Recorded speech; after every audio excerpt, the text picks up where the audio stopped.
అందరికీ నమస్కారం. Neat aspirants 2026లో MCC తీసుకొచ్చినటువంటి కొత్త రూల్స్ ఏమిటి? ఇప్పుడున్నటువంటి పరిస్థితుల్లో మనకి కౌన్సిలింగ్ స్టార్ట్ అయింది. స్టార్ట్ అయిన తరువాత ఫస్ట్ రౌండ్ రిజల్ట్ కూడా రాబోతుంది. సో ఈ సందర్భంలో ఈ ఏడాది కొత్తగా తీసుకొచ్చినటువంటి నిర్ణయాలు ఏమిటి? ఇవి అర్థం చేసుకోకపోతే చిన్న పొరపాటు పెద్ద ప్రమాదాన్ని తీసుకొస్తుంది. సో అందుకని ఒక్కసారి ఇప్పుడున్నటువంటి పరిస్థితుల్లో ఈ సందర్భంలో ప్రతి ఒక్కరూ కూడా గుర్తుపెట్టుకోవాల్సినటువంటి కొన్ని కీలకమైనటువంటి అబ్జర్వేషన్స్. అందులో మొదటిది అందరికీ తెలిసినట్టుగానే 19th నుంచి 20th మధ్యలో మనకి ఈ ప్రాసెస్ జరుగుతూ ఉంది.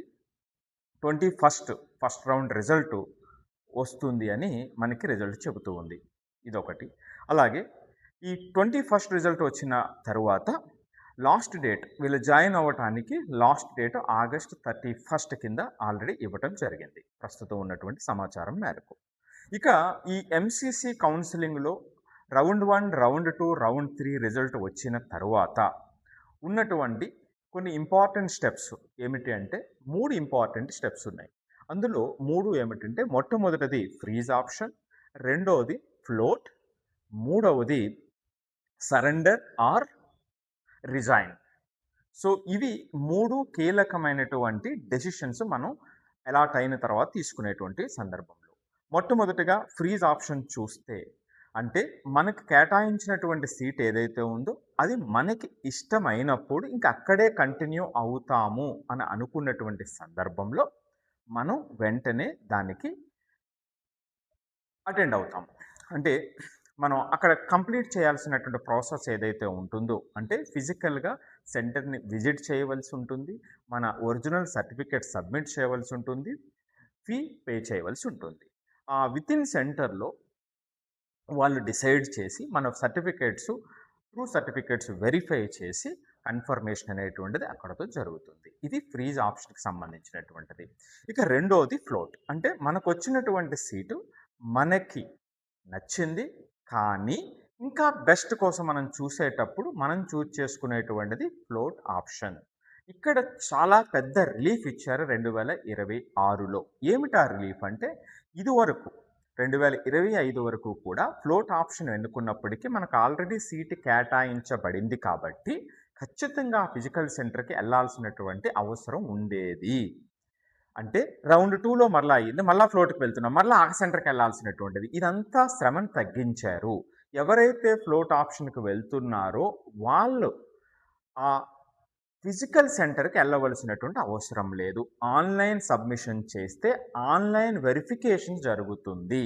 సో కాబట్టి ఎప్పుడైతే మనం ఫ్రీజ్ చేసి ఫైనల్గా మనం అక్కడే ఉంటామని అనుకుంటున్నామో ఆ సందర్భంలో వెళితే సరిపోతుంది. కాబట్టి రౌండ్ 1లో ఫ్లోట్ పెట్టినా రౌండ్ 2లో ఫ్లోట్ పెట్టినా మనం అక్కడ ఫిజికల్గా సెంటర్కి వెళ్ళవలసినటువంటి అవసరం ఉండదు.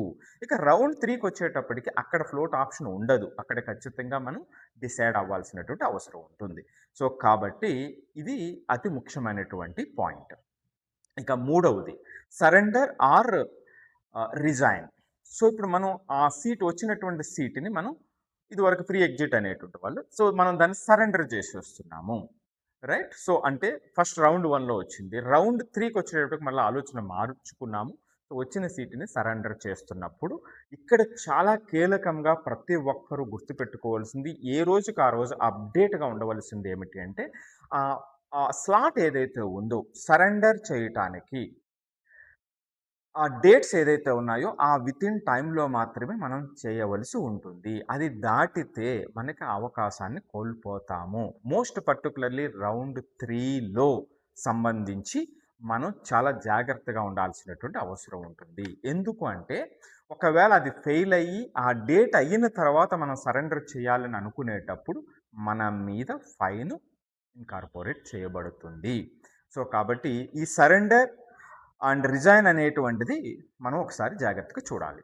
నెక్స్ట్ ఎప్పుడైతే ఈ సరెండర్ సీటుని చేసామో ఆ తర్వాత ఆప్షన్స్ ఏదైతే సపోజ్ రౌండ్ 1లో మనం సీటుని రిజైన్ చేసాం లేదా దాన్ని సరెండర్ చేసేసాం, రౌండ్ 2 రౌండ్ 3కి వచ్చేటప్పటికి దాని మీద మనకి క్లెయిమ్ ఉండదు. సో మనం దాన్ని మళ్ళా ఎన్నుకోలేము. మళ్ళా ఆప్షన్స్‌లో ఎక్సర్సైజ్ చేసేటప్పుడు ఆ ఆప్షన్ మనం చూజ్ చేసుకోలేము.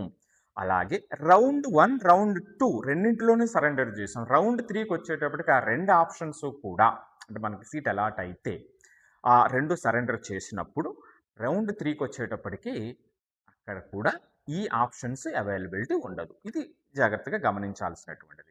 సో అతి ముఖ్యంగా మనం చూడాల్సినటువంటిది ఏమిటంటే రౌండ్ 3 అనేటువంటిది ఫైనల్.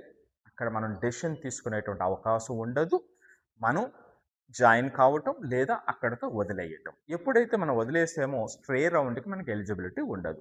చాలా జాగ్రత్తగా నిర్ణయం తీసుకోవాల్సినటువంటిది రౌండ్ 3. సో అలాగే రెండవది సరెండర్ రిజైన్ విషయంలో టైమ్ లైన్స్ అనేటువంటిది చాలా జాగ్రత్తగా పాటించాల్సినటువంటిది. రైట్, మనకి ఏడాది వచ్చినటువంటి వెసులుబాటు ఫ్లోట్ పెట్టినప్పుడు పర్టికులర్గా సెంటర్కి విజిట్ చేయవలసినటువంటి అవసరం లేదు. ఆన్లైన్లో ప్రాసెస్ని ఫాలో అవ్వాల్సినటువంటి అవసరం ఉంటుంది. సో కాబట్టి ఎంసీసీ 2026కి సంబంధించినటువంటి గైడ్ లైన్స్ రౌండ్ 1 నుంచి రౌండ్ 3 వరకు ఉన్నటువంటి కొన్ని కీలకమైనటువంటి పాయింట్ని మనం డిస్కస్ చేయడం జరిగింది. సో మీకు ఏదైనా డౌట్ ఉన్నట్లయితే కామెంట్ చేయొచ్చు. సో ఎవరైతే యాస్పిరెంట్స్ ఉన్నారో వాళ్ళందరికీ మీరు ఎన్నుకున్నటువంటిది మీరు కోరుకున్నటువంటిది రావాలి అని.